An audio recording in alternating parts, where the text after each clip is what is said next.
Hi everyone, thank you for joining me today. Our topic for this month's wellness webinar is heart health. So today we will be discussing what heart health is, looking at different types of cardiovascular disease, what risk factors may increase your chance of developing heart disease, and also how you can maintain a healthy heart. Firstly, just understanding a bit about heart health. In the UK, 1 in 4 people will die from heart and circulatory diseases each year. So just a bit of background of what heart disease is. So it begins when fatty material builds up in your arteries. And if your arteries that carry blood from your heart get damaged or clogged, this can lead to a heart attack. And if it happens in the ones that carry blood to your brain, this can lead to a stroke. So what are some impacts of poor heart health? So they can lead to cardiovascular disease. So CVD is the general term for conditions affecting the heart or blood vessels, and there are 4 main types. So firstly, you have coronary heart disease. So this is where the flow of oxygen-rich blood to the heart muscle is blocked or reduced and can lead to things like angina, heart attacks, or even heart failure. The second is strokes and transient ischemic attacks, so TIAs. A stroke is where the blood supply to the brain is cut off and can cause brain damage and also possibly death. A TIA is similar, but the blood flow to the brain is only temporarily disrupted, so it's sort of a partial stroke. Thirdly, you've got the peripheral arterial disease. So this is a blockage in your arteries to the limbs, and it usually occurs in the legs, and it can cause things like cramping, leg pain, hair loss on your legs and feet, numbness, and also persistent ulcers. Lastly, then you have aortic disease. So this affects the aorta, which is the largest blood vessel in the body, which carries blood from the heart to the rest of the body. Next, moving on to risk factors. So we've categorized these. So these are ones to do with your body. So high blood pressure is when your heart and circulatory system are under strain and they have to work harder to pump the blood around your body. And this can damage your heart and your blood vessels. Next, type 2 diabetes is also a risk factor. So type 2 diabetes is when your body doesn't make enough of a hormone called insulin, and this damages your arteries and can put your heart health at risk.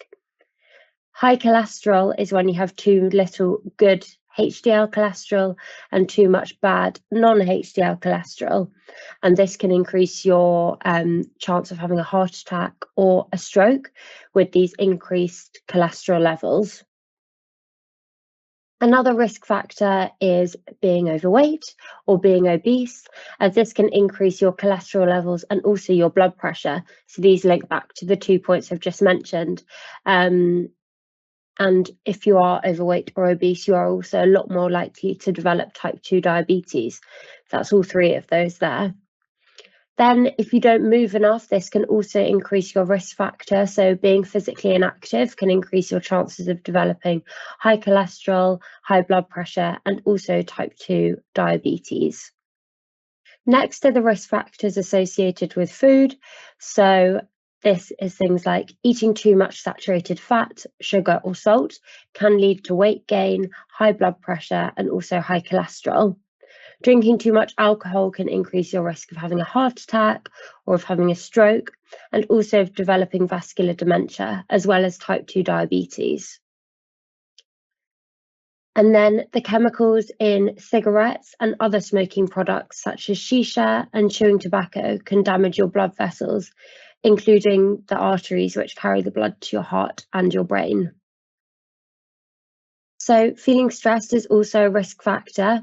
Although the feeling of stress won't lead to heart and circulatory diseases on its own, it does make you more likely to make lifestyle choices that are bad for your health. However, despite the risk factors I've just run through, the good news is that there are lots of small changes you can start making today to really lower your risk.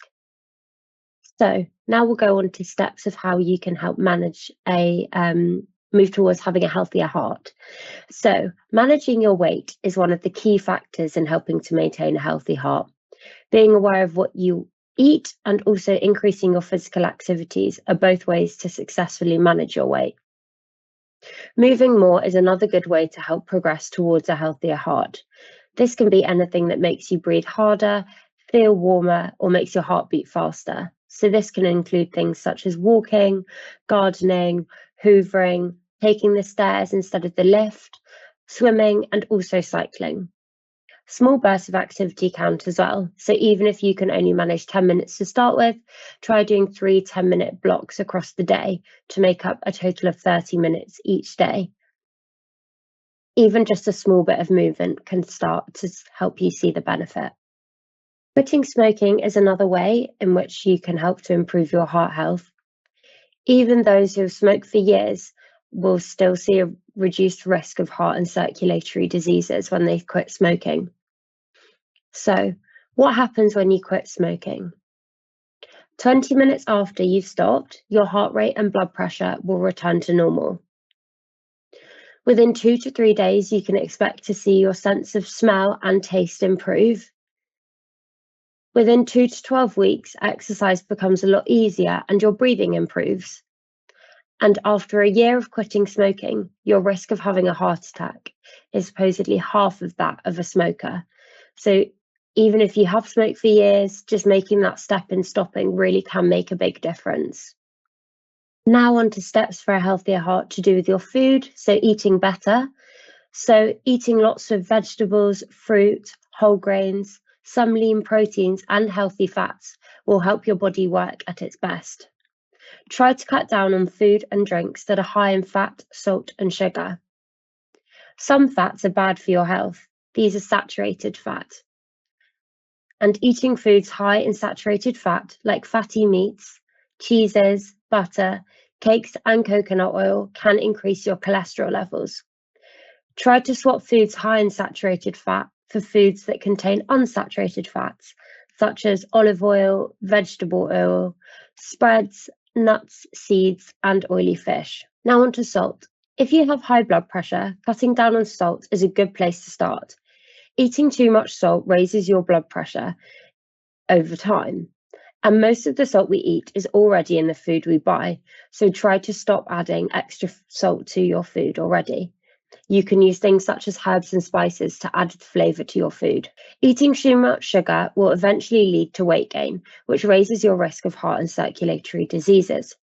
If you need to lose weight, make small and simple changes to cut back on sugar. Try to avoid foods high in added sugar like sweetened drinks, flavoured yogurts, and sugary cereals. A lot of these things seem like they might be healthy, but can have a lot of hidden sugar inside them. So if you're unsure, just check the labelling on the back of pack of products you're purchasing. A healthy diet isn't just about what you eat, it's also about how much you eat. Having good portion control will help you keep your calories in check and make sure you keep at a healthy weight. A quick and easy way to measure portions is using your hand, as shown by the image on the screen. So things like carbohydrates and meat and beans can be in the palm of your hand. A piece of fish or chicken is roughly a palm size. Cheese is about 2 fingers worth. You've then got fruit and vegetables, and then butter in a very small portion, about the tip of a finger. Next, we have alcohol. Obviously, avoiding alcohol completely is the healthiest option, but cutting down can still help improve your heart and your overall health. It's advisable to stick to the guidelines, which are 14 units per week. This is the equivalent of 6 pints of 4% beer or 6 175ml glasses of 13% wine. It's also advisable that you space these out across the week rather than drinking them in one sitting. When you're out, ask for smaller drinks, such as single spirits, small glasses of wine, and bottles of beer instead of pints.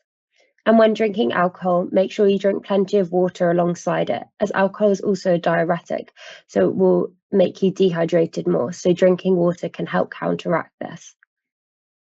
Next, we have managing stress. So we all feel stress from time to time, and it's not the feeling of stress that can lead to heart and circulatory diseases, but the poor choices associated with it.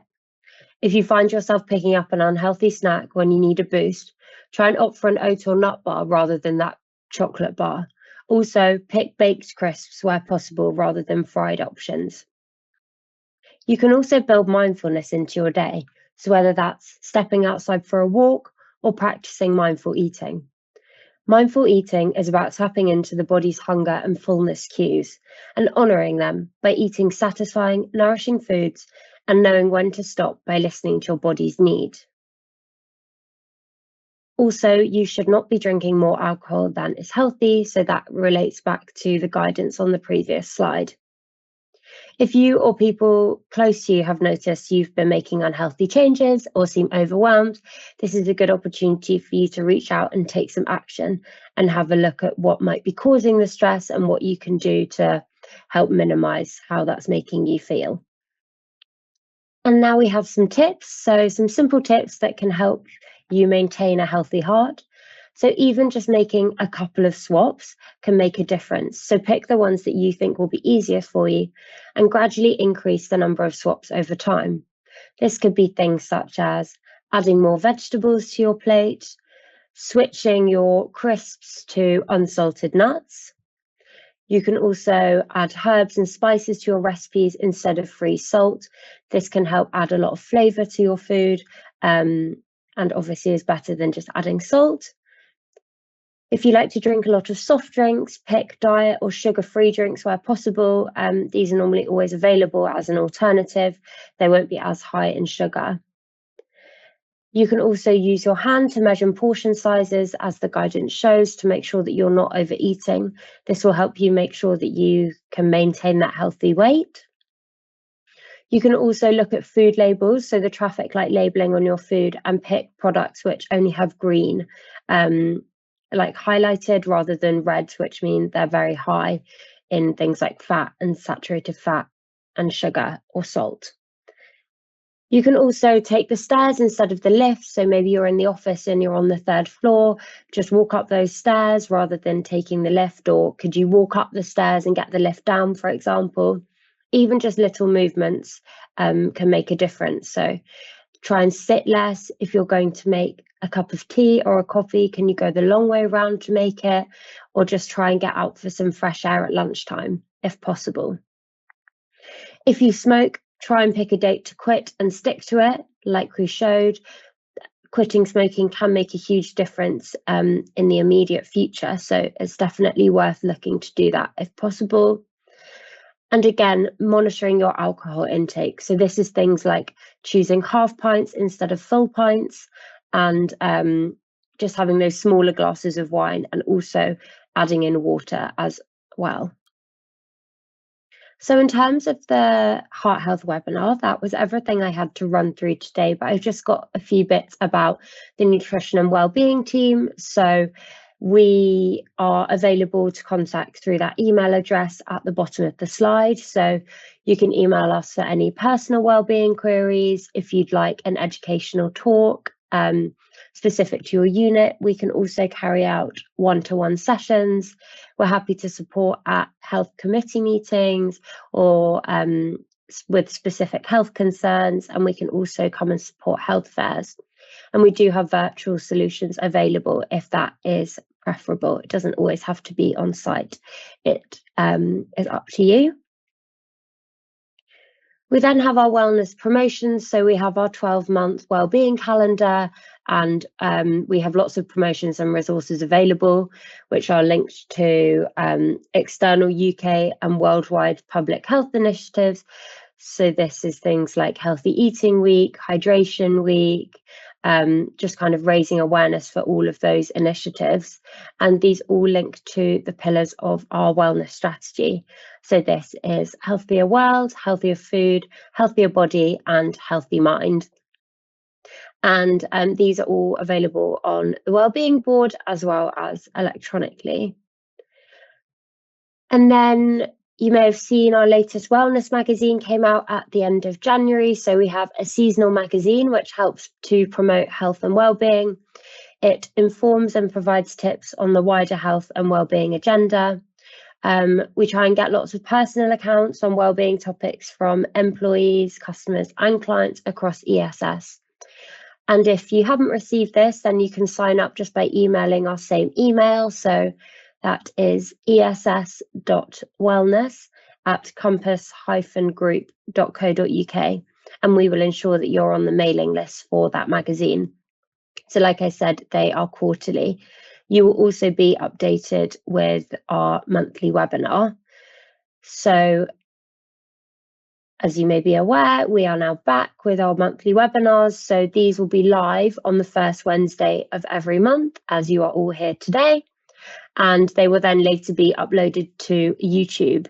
So you can search for We Are ESS on YouTube, or have a look, click the icons on the website, and you can look at all of the previous webinars we've done. And there's also some handy little tips on there as well that you can have a look at. So that was then everything from me today. If you have any questions, you can write them in the chat box, or you can email our email address, which again is on this page. I'll just leave that up there if you would like to send an email.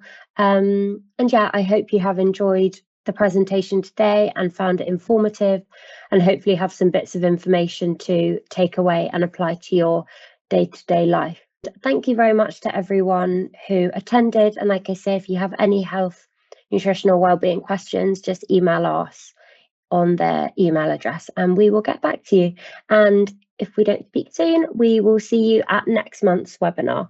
The dates will be released and the topic will be released soon as well. So yes, thank you very much, everyone. Bye.